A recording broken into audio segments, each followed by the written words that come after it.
হিমাংশু ধানুকা যে মোড়কে বাংলাদেশে ঢুকেছিল সেটাকে কিন্তু এই সম্মিলিত চলচ্চিত্র পরিষদই আটকিয়েছিল। তারা যে মোড়কে ঢুকেছিল সেই একই মোড়কে কিন্তু এসবিএফ ঢুকছে বাংলাদেশে। এসবিএফ বাংলাদেশে ঢুকছে, বাংলাদেশে হিরো নিয়ে কাজ করবে। কাজ কিন্তু বাংলাদেশে হবে না। এই যে 19 সংগঠনের নেতৃবৃন্দ আছে তারা শুধু চেয়ে চেয়ে দেখবে তাদের কলাকুশলীরা সব বেকার হয়ে বসে আছে। কাজ পুরোটাই কিন্তু কলকাতাতে বা ইন্ডিয়ার বিভিন্ন জায়গায় হবে। কারণ কি জানেন? কারণ ওখানে কাজ করলে রিবেট পাওয়া যায় বিভিন্ন স্টেটে, বিভিন্ন জায়গায়। এই যে বানারসে কাজ করছে, কেন কাজ করছে? 25% রিবেট পাওয়া যায়। ঝাড়খণ্ডে কাজ করলে 35% রিবেট পাওয়া যায়। এই সুবিধাগুলো নেওয়ার জন্য ওখানে কাজ করবে। আর এসবিএফ এর মতো প্রতিষ্ঠান বাংলাদেশে একটা লোকাল প্রতিষ্ঠানের সাথে জয়েন্ট করে একটা প্রতিষ্ঠান ক্রিয়েট করছে। তারা আমার দেশ থেকে হিরো নিবে, ওই দেশ থেকে হিরোইন নিবে, সব কাজ ওখানে করবে। আমার হিরো সুবিধা পায়, ওখানে মেকআপ ভ্যান পাচ্ছে, সাথে হাঁটলে পোর্টেবল এসি পাচ্ছে, ফ্যান পাচ্ছে, 5 স্টার হোটেলে থাকতেছে। তার তো কোনো অসুবিধা নাই, সে ওখানে কাজ করতেছে তার মতো করে। সে তো কাজ করবেই, সে তো আর্টিস্ট, সে পেমেন্ট পাচ্ছে, সে কাজ করতেছে। কিন্তু মাঝখান দিয়ে কি হচ্ছে? আমার দেশের সব কলাকুশলী, ফাইটার, ডান্সার এরা কিন্তু বেকার হচ্ছে। দেখেন এখানে কথা আছে, আমিও কিন্তু বাইরে কাজ করছি। আমি 34 দিন শুটিং করছি, 16 দিন কিন্তু দেশে শুটিং করছি। একটা গান কিন্তু আমি এফডিসিতে করছি, যাতে ব্যাকগ্রাউন্ড ডান্সাররা কাজ পায়। আমি কিন্তু ফাইট ঢাকায় করছি, কেন? যাতে আমার ফাইটাররা কাজ পায়। হ্যাঁ, আমি আমেরিকাতে কাজ করছি, গল্পের প্রয়োজনে আমার আমেরিকাতে কাজ করতে হয়েছে। তাই বলে আমি পুরো কাজ তো দেশের বাইরে করি নাই, ভাগাভাগি করে কাজ করছি। এই সমতা বিধান না করে কাজ করা, তার মানে দেশকে ঠকানো, আমার চলচ্চিত্রকে ঠকানো। এই ঠকানোর প্রবণতাটা তৈরি হয়েছে আমাদের নিষ্ক্রিয়তার কারণে। আমরা নিষ্ক্রিয়, আমরা শুধু কথা বলি, কাজ করি না। কেন কাজ করি না? কাজ করি না তার কারণ আমাদের সামনে লক্ষ্য নাই। কেন লক্ষ্য নাই? তার কারণ হল কমে যাচ্ছে। সিনেপ্লেক্স হিন্দি ছবি, ইন্ডিয়ান ছবি এবং ইংলিশ ছবি চালাচ্ছে। বাংলার হল যেগুলা সিঙ্গেল স্ক্রিন বলে যেগুলা পরিচিত, সেই হলগুলা কিন্তু আস্তে আস্তে গোডাউনে রূপান্তরিত হচ্ছে। 40 থেকে 50টা হল আছে, বাদ বাকি 70-80টা হল ঈদ উপলক্ষে খোলে। তাহলে ঈদেই কি শুধু সিনেমা চলবে? আর সারা বছর সিনেমা চলবে না? ঈদে 11টা ছবি রিলিজ হবে। খসরু ভাই সেদিন একটা ভালো কথা বলছে যে টস করে এখন রিলিজ দিতে হবে। যদি এতগুলা ছবি রিলিজ হতে আসে তাহলে টস করতে হবে। এখন অবস্থাটা এরকম হয়েছে, মানুষ সবাই বসে আছে ঈদে ছবি রিলিজ দেবে। এটা কেন? সারা বছর কি চলচ্চিত্র চলে নাই বাংলাদেশে? আপনারা যারা আছেন মুরব্বী, আপনারা বলেন, সারা বছর কি বাংলাদেশে ছবি চলে নাই? পয়লা বৈশাখ, ভ্যালেন্টাইন ডে, বিভিন্ন আরো যে দিবস, 25শে ডিসেম্বর, এসব দিনে কি ছবি চলে নাই? এখন কি কেউ রিলিজ দেই আমরা? আমি নিজেই তো দেই না। কেন দেই না? আমি তো হল পাবো না, এই জন্য দেই না, হল বন্ধ থাকে। এরপরে আসেন সিনেপ্লেক্সের কথা। সিনেপ্লেক্স পেয়ে গেছে মনোপলি। সিনেপ্লেক্স সে সুবিধা নিচ্ছে, সে ব্যবসায়ী। সে তো ডাইরেক্ট বলছে আমি তো ব্যবসা করতে আসছি, যে পণ্য আমার এখানে চলবে সেই পণ্য আমি চালাবো। তার মানে কি? তার মানে চলচ্চিত্রের প্রতি তার কোনো দায়বদ্ধতা নাই। সে ব্যবসায়ী, তো মেনে নিতে হবে সে ব্যবসায়ী। তাহলে কি করতে হবে? আইদার তার সাথে ব্যবসা করতে হবে, সে যে নীতিতে ব্যবসা করতে চায় সেই নীতিতে ব্যবসা করতে হবে, নর তার ওখানে বাংলা চলচ্চিত্র দেওয়া বন্ধ করতে হবে। দেব না আমরা বাংলা চলচ্চিত্র। তা না হলে তার সাথে ব্যবসা করতে হবে। ব্যবসা কেমন করে? সে তো হিন্দি ছবি চললে প্রথম সপ্তাহে 60% দেয়, বাংলা ছবিতে 45% কেন দেয়? এই কোশ্চেন কি কেউ কখনো করছেন? হিন্দি ছবিতে তো 60% দেয়, কেন? বাংলা চলচ্চিত্রের দোষ কোথায়? সে সে বাংলাদেশের মানুষ, বাংলাদেশের এমপি, জাতীয় সংসদের এমপি, মহান জাতীয় সংসদের এমপি, কিন্তু বাংলা চলচ্চিত্রকে মনে হয় না ভালোবাসে। বাংলা চলচ্চিত্রকে ভালোবাসলে দুটা ছবি বানানোর পরে তৃতীয় ছবিটাও বানাইতো।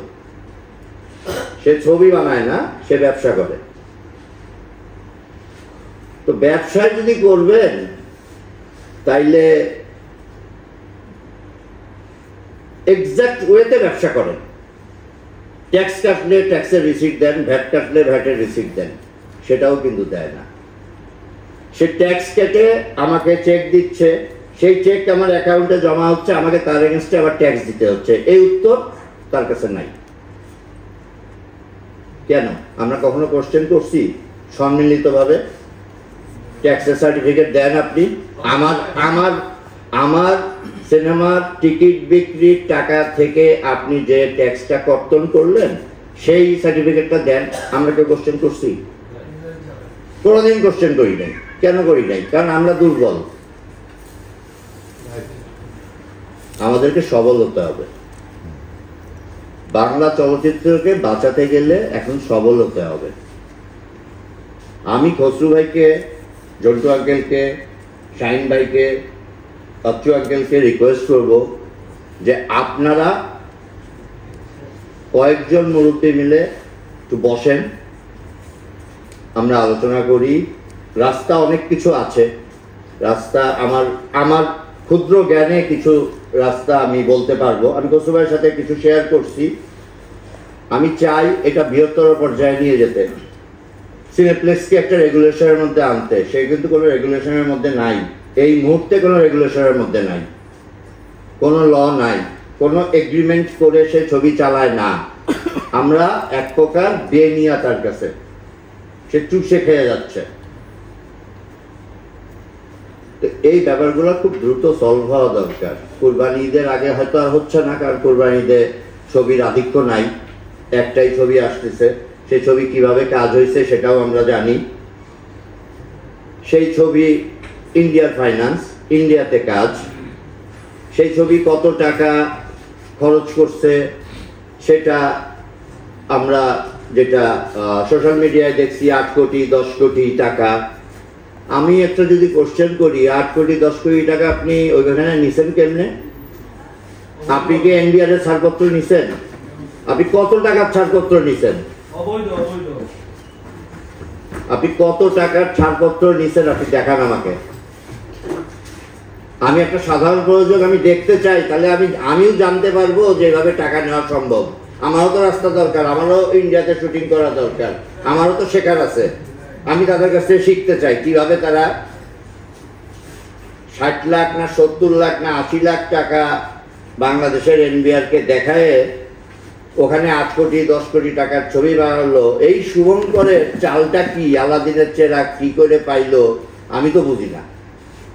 আমি তো এই রাস্তা আমার জানা নাই। আমি তো আমেরিকায় শুটিং করছি, বৈধ টাকা নিয়ে সমস্ত কিছু ক্লিয়ার করে নিয়ে কাজ করছি। তো বিদেশে কাজ করা একটা নিয়ম নীতি তো আছে। এখানে দেখানো হয়েছে শাকিব খানের রেমুনারেশন কত, বাংলাদেশের পেমেন্ট হয়েছে। চঞ্চলের রেমুনারেশন বাংলাদেশের পেমেন্ট হয়েছে, বাদ বাকি টাকা ওখানে। 2.5% হারে টাকা দিয়ে 3 শিফটে কাজ করে 60 লাখ টাকা বাংলাদেশ থেকে নিয়ে যেয়ে কাজ করা কি পসিবল? আমি জানি না। বাংলা চলচ্চিত্র তো আমিও বানাইছি 4টা 5টা, আমি তো বলতে পারি না সম্ভব কিনা। আপনারা ভালো বলতে পারবেন যারা মুরব্বী আছে। যাই হোক, 5 স্টার হোটেলের ভাড়া হয়তো বা তাদের জন্য 1,500 রুপিতে চলে আসতে পারে, এটাও হইতে পারে, তাই না? তো আসলে এখন কোশ্চেন করার সময় আসছে। এখন শুধু নিজেরা আলাপ না করে সংশ্লিষ্ট অথরিটির কাছে কোশ্চেন করার সময় আসছে যে এভাবেই চলবে। তাহলে আমরা হাত পা গুটায় বসে থাকি, আমরা ছবি আর না বানাই, অন্যরাই আসুক, অন্যরাই ছবি বানাক। আমাদের হলগুলা গোডাউনে রূপান্তরিত হোক, ভেঙে চুরে মার্কেট হোক, আর সিনেপ্লেক্সে ইংলিশ ছবি চলুক, হিন্দি ছবি চলুক। বাংলা চলচ্চিত্রের দরকার কি? দরকার নাই তো। এই যে জন্টু আঙ্কেল অপারেশন জ্যাকপটের মতো একটা বড় ছবির সাথে জড়িত আছে, উনি চালাইবে কই? ছবি শেষ হওয়ার পরে উনি জানে কয়টা হলে চালাইতে পারবে? ডিস্ট্রিবিউশন সিস্টেম নিয়ে আমরা কেউ কথা বলি না। সেন্ট্রাল ডিস্ট্রিবিউশন সিস্টেম আমরা কেন করি না? ই টিকিটিং আমরা কেন করি না? খুব ইজি প্রসেস, এগুলা সারা বাংলাদেশের সমস্ত কোনায় নেট কাজ করে এখন। আমি কখনোই এই 18 সংগঠনের কোনো মিটিংয়ে অতীতে আসি নাই, আমি সংশ্লিষ্ট না থাকার জন্য আসলে দুঃখ প্রকাশ করতেছি। আমি এখন থেকে এই সংগঠনের সব কাজের সাথে নিজেকে নিয়োজিত রাখতে চাই। আমি চাই এই ব্যানার থেকে আমরা কিছু কাজ করি। আজকের এই এই মিটিংয়ে কিছু কথা শেয়ার করলাম, আরো অনেক কিছু বলার আছে, অনেক কিছু জানি, পেটে কিছু বিদ্যা আছে, পড়াশোনা আছে, কিছু চেনাশোনার লোক আছে।